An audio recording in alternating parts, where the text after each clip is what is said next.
So, learning outcomes are the statements that describe the knowledge or skills students that should acquire by the end of a particular assignment, class, course, or program, and help the students understand.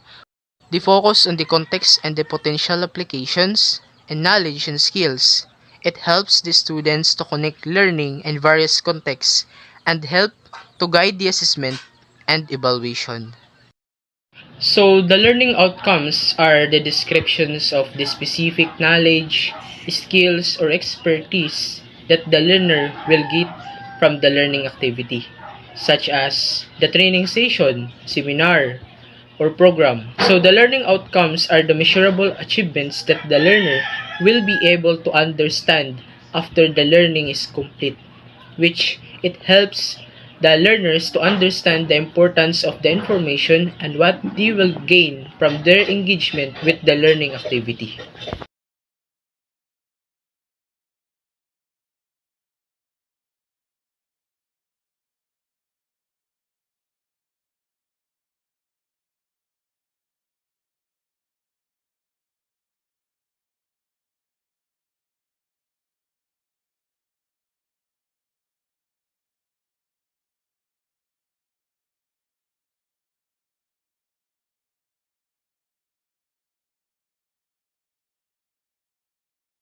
So meaning to say, a good learning outcomes emphasize the application and integration of knowledge instead of focusing the coverage of material.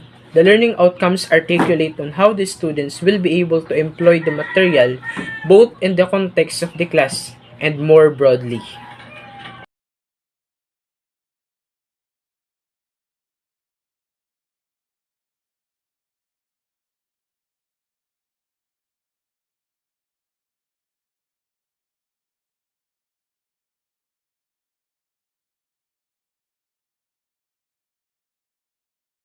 So when developing these programs, both management and instructors need to be clear about what the learners should understand after completing their learning path. So the learning outcomes play the key role in assessment and evaluation, that making clear what the knowledge the learners should have upon completion of the learning activity.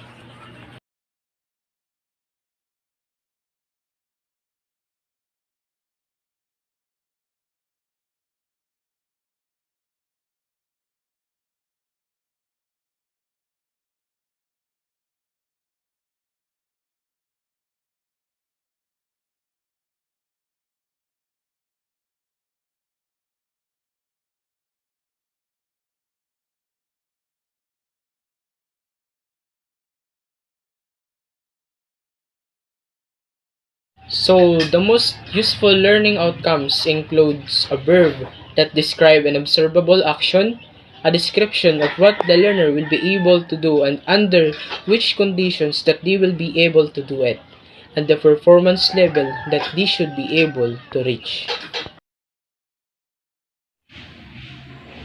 What are the sources of learning outcomes? The sources of learning outcomes are first, the institution mission statement. The institution mission statement is a relevant source of a student learning expectations. Public school refer to the public school system mission or the state school charter as a source of learning outcomes. Private schools are either sectarian or non-sectarian, and their mission may be sourced from the respective religious schools in the case of sectarian schools, or their founders' philosophy in the case of non-sectarian schools. Second, the policies and competencies and standard issued by the government education agencies such as the DepEd, TESDA, and CHED. Third is the expected competencies identified by the different professions, business, and industry. Expected competencies identified by the different professions, business, and industry should be adapted to ensure that graduates are able to perform as expected in their respective workplaces and/or professions. Fourth is the trust and the development goals of the nation of the national government. The trust and the development goals of the national government are useful integration in the identified competencies and expectations from all sectors of educations. And last but not the least, the international trends and development. International trends and development should also be considered in identifying and determining student learning outcomes to ensure the graduates' competitiveness in the employment and professional practice abroad.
Discuss the program outcomes for teacher education and BSE based on the CHED memo order. First is articulate the rootedness of education and philosophical, sociocultural, historical, psychological, and political context. It recognizes the importance of teacher mastery of content, knowledge, and its interconnectedness within and across curriculum areas coupled with a sound and critical understanding of the application of theories and principles of teaching and learning. And the next is demonstrate mastery of subject matter discipline.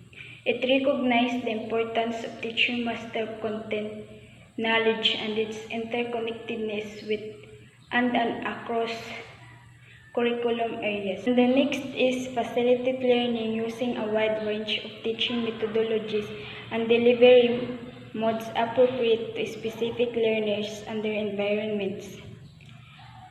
It highlights the role of teachers to provide environments that are safe, secure, fair, and supportive in order to promote learner responsibility and achievement.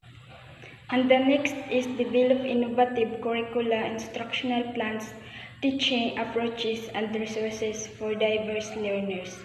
Teachers' knowledge of an interaction with the local and national curriculum requirements, it encompasses their ability to translate curriculum content into learning activities that are relevant to learners and based on the principles of effective teaching and learning.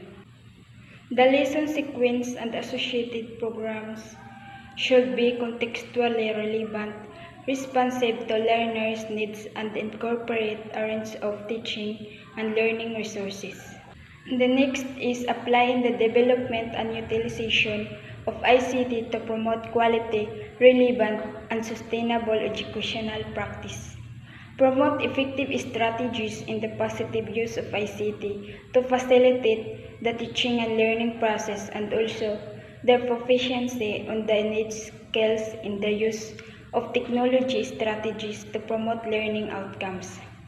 And the next is demonstrate a variety of thinking skills in planning, monitoring, assessing, and reporting learning process and outcomes. The teacher should also process associated a variety of assessment tools and strategies to use monitoring, evaluating, documenting, and reporting learners' needs, progress, and achievement. And the next is practice professional and ethical teaching standard sensitive to the local, national, and global realities. And the last is pursue lifelong learning for personal and professional growth through varied experiential and field-based opportunities. It accentuates teachers' proper and high personal regard for the profession by maintaining qualities that uphold the dignity of teaching such as caring, attitude, respect, and integrity. It values personal and professional reflection and learning to improve practice. Welcome to my discussion. Today, I will discuss what are the 21st century skills based on the P21 framework. The P21 framework is a model for incorporating 21st century skills into learning. It was developed by a calculation of the U.S. Department of Education. This calculation is known as the Partnership for 21st Century Learning. It was first published in 2006 and has been continuously updated, most recently in 2015. This framework was created to combine a set of competences that emphasize 21st century skills for students and supports teachers in teaching those skills. It used core academic subjects as a vehicle for teaching life and career skills, learning and innovation skills, and information and media skills. These skills allow students to be better prepared for today's highlight collaborative, innovation-focused workforce. For this reason, student outcomes in this framework are often described in terms of the future impact they will have for students when they seek employment. P21 has the advantage of being a very general framework. It covers a lot of subjects and many potential strategies to train teachers and influence students' outcomes. Its broad base allows it to be easily adaptable for both in-school and out-of-school activities. Where the stars come and go, it's the light within my reach. Not as Much of the P21 framework basis come from belief that children need the proper opportunities and avenues to gain these skills for careers. The calculation falls in attempt to better prepare children for the challenges of the modern working world. And this framework is motivated by a desire for college and career-oriented education. The skills that the P21 lists are considered crucial for success in the workplace by all sectors. The foundation believes that work environments are more complex in today's society, so students must be able to integrate the traditional academic core with interdisciplinary skills that are more reflective of those complexities.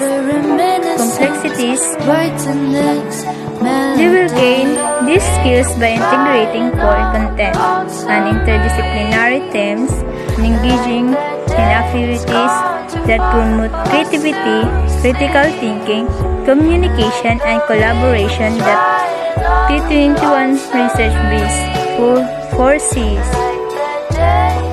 So many of these opportunities for integrating core knowledge and critical thinking skills stem from technological literacy and related areas like media literacy.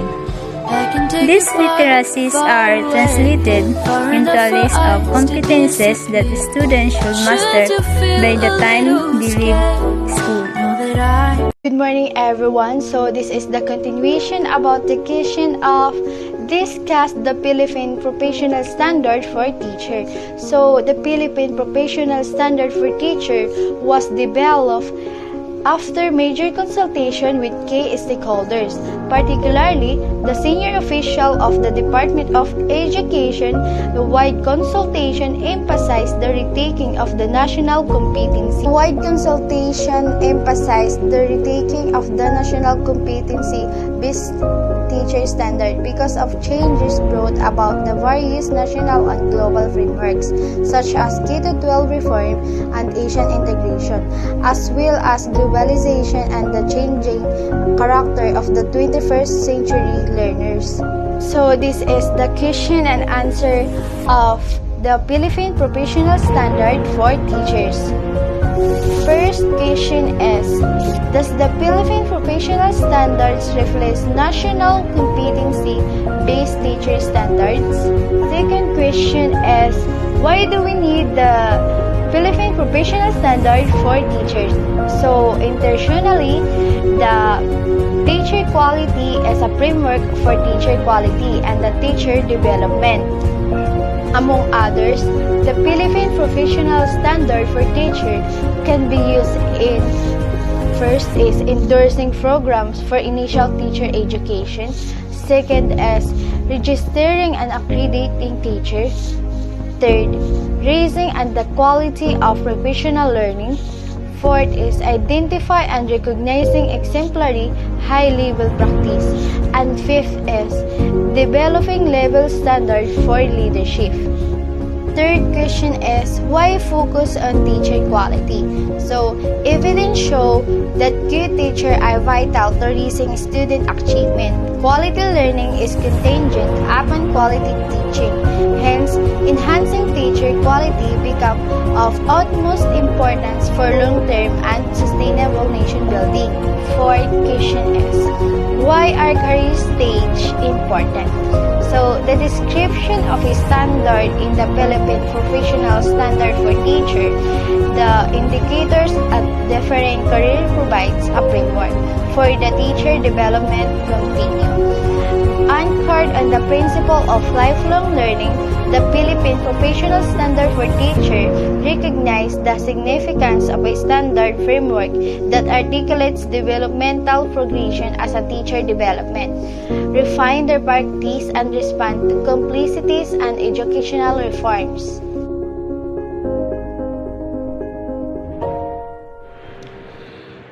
Good afternoon, everyone. Since you have already know what is learning outcomes, let's now proceed to our new discussion, which is what must the needs of industry be considered in formulation of learning outcomes. So when formulating learning outcomes or course program, focus on the important aspects of the discipline or course subject. Use action verbs and be realistic about what students achieve. Outcomes should describe what the student can do by the end of the course or program. So when formulating course level learning outcomes, remember to learning outcomes should be specific and well defined.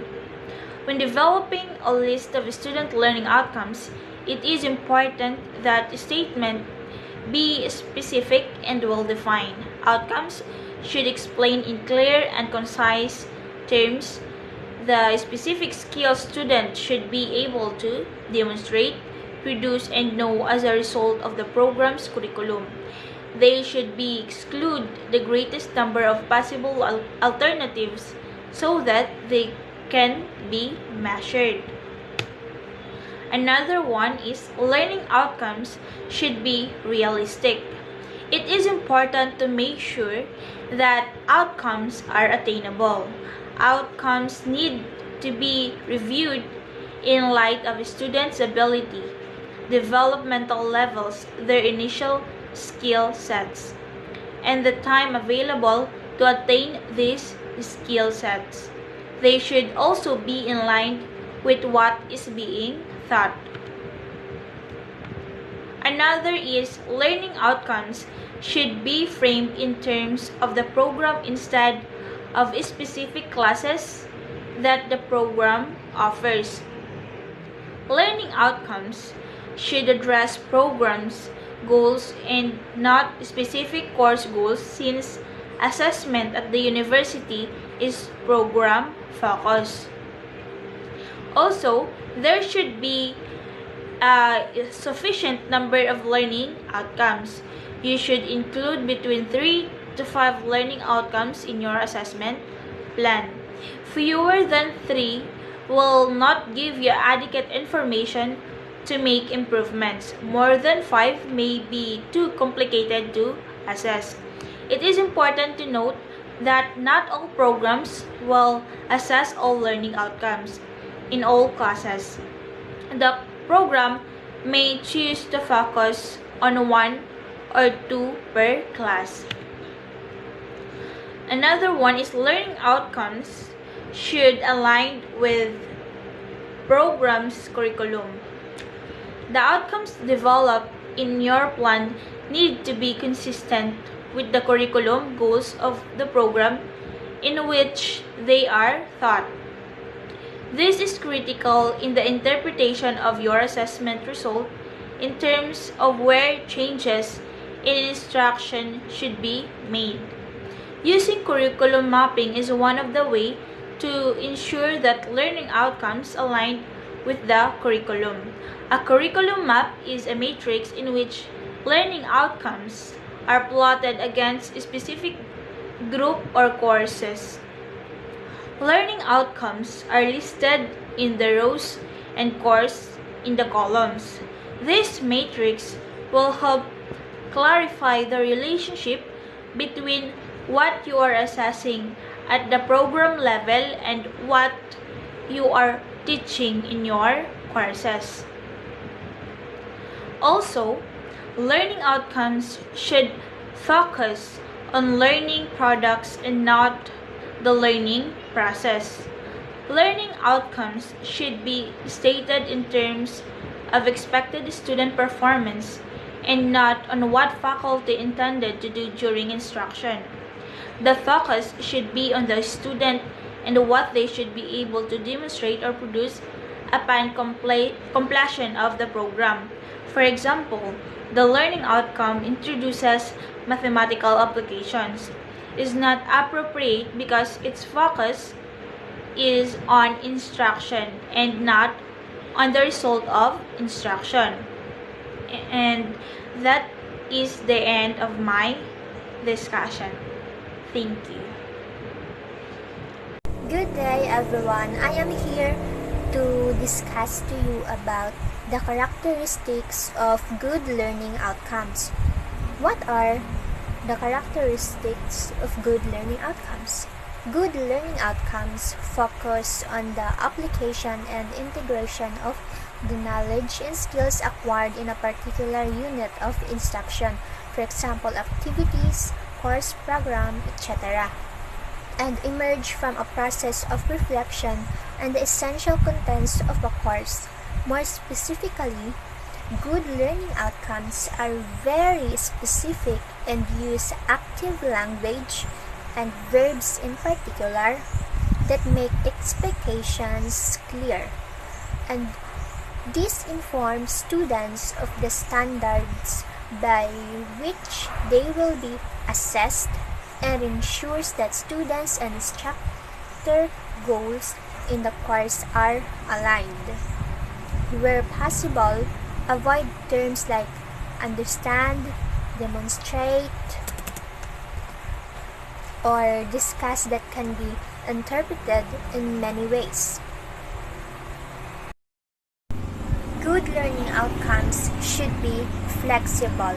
While individual outcomes should be specific, instructors should feel comfortable adding, removing, or adjusting learning outcomes over the length of a course if initial outcomes prove to be inadequate. Another is are focused on the learner. Rather than explaining what the instructor will do in the course, good learning outcomes describe knowledge or skills that students will employ and help the learner understand why the knowledge and those skills are useful and valuable to their personal, professional, and academic future. Another is are realistic, not aspirational. All passing students should be able to demonstrate the knowledge or skill described by the learning outcome at the conclusion of the course. In this way, learning outcomes establish standards for the course. Another is focus on the application and integration of acquired knowledge and skills. Good learning outcomes reflect and indicate the ways in which the described knowledge and skills may be used by the learner now and in the future. Another, indicate useful modes of assessment and the specific elements that will be assessed. Good learning outcomes prepare students for assessment and help them feel engaged in and empowered by the assessment and evaluation process. Lastly, offer a timeline for completion of the desired learning. And when writing your outcomes, you should keep in mind that learning outcomes should be SMART. SMART means speak to the learner, measurable, applicable, realistic, time-bound, transferable, and transparent. Speak to the learner. Learning outcomes should address what the learner will know or be able to do at the completion of the course. And measurable. Learning outcomes must indicate how learning will be assessed. And applicable. Learning outcomes should emphasize ways in which the learner is likely to use the knowledge or skills gained. Realistic.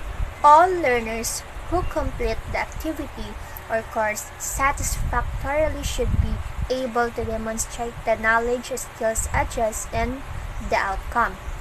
Time-bound. Time-bound, the learning outcomes should set a deadline by which the knowledge or skills should be acquired. And transparent, should be easily understood by the learner. And transferable, lastly, should address knowledge and skills that will be used by the learner in a wide variety of contexts.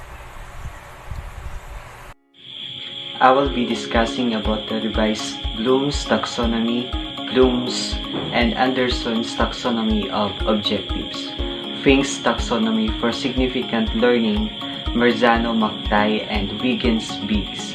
What domain or skill of learning is identified in its first level or stage of taxonomy. But first, I will be talking about the revised Bloom's taxonomy. Benjamin Samuel Bloom was an American educational psychologist who examined and then restructured the way teaching should be approached to maximize learners' performance.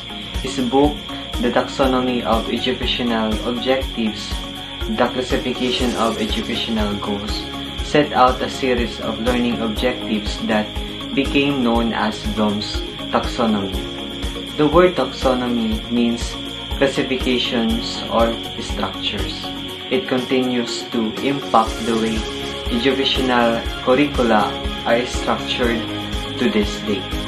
While Bloom's taxonomy arranges learning into 6 cognitive levels in order of hierarchy and complexity, it also sees each level as being interdependent on the other levels, with all levels contributing to the final holistic learning outcome.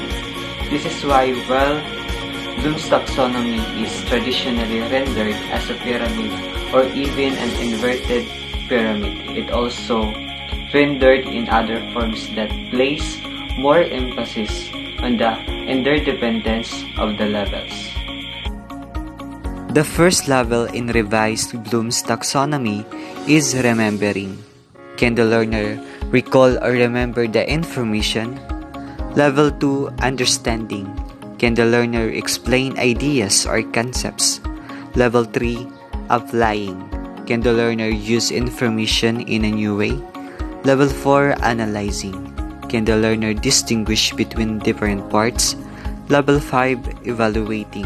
Can the learner justify a stand or decision? And level 6, creating. Can the learner create a new product or point of view?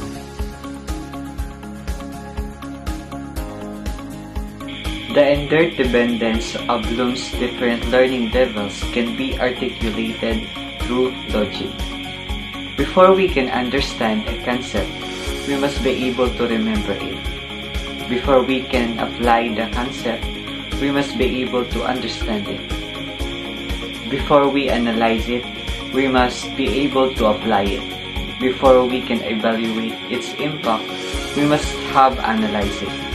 Before we can create something based on the concept, we must have remembered, understood, applied, analyzed, and evaluated the concept. During the 1990s, Lauren Anderson and a group of cognitive psychologists updated the taxonomy.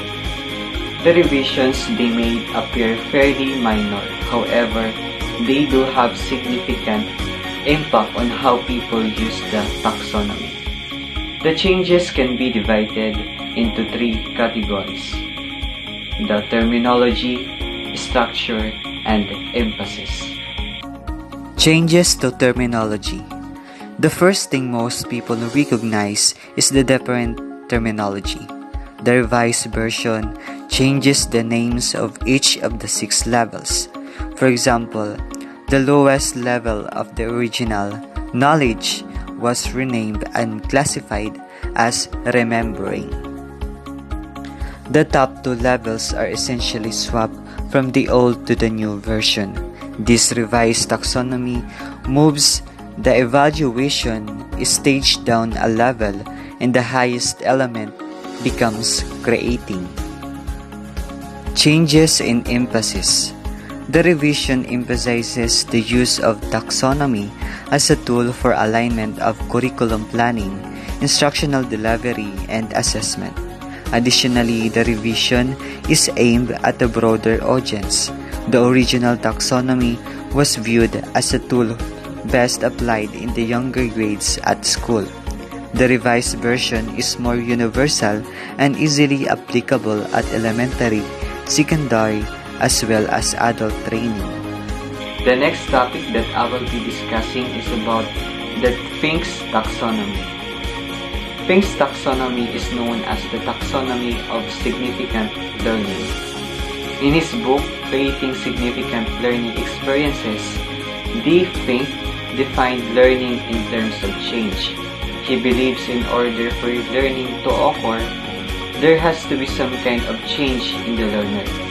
If there is no change, there is no learning. Additionally, he believes significant learning requires that there be some kind of lasting change that is important in terms of the learner's life. About Fink's taxonomy. Unlike other learning taxonomies, Fink's is not hierarchical, but interactive. This means that each kind of learning can stimulate other kinds of learning. Additionally, Fink's taxonomy goes beyond cognitive processes and includes other goals of teaching. His taxonomy includes more affective aspects such as the human dimension and caring, identifying and or changing one's feelings. Fink's taxonomy of significant learning. Fink's taxonomy of significant learning contains 6 aspects of learning. First, the foundational knowledge. It means understanding and remembering information and ideas. Second, application. Developing critical, creative, or practical thinking skills. Third, integration. Making connecting between information, ideas, perspectives, people, or realms of life. Fourth, human dimension. Learning about oneself or others. Fifth, caring. Developing new feelings, interests, or values. And lastly, learning how to learn. Becoming a better student, inquiring about a subject, becoming self-directing learners.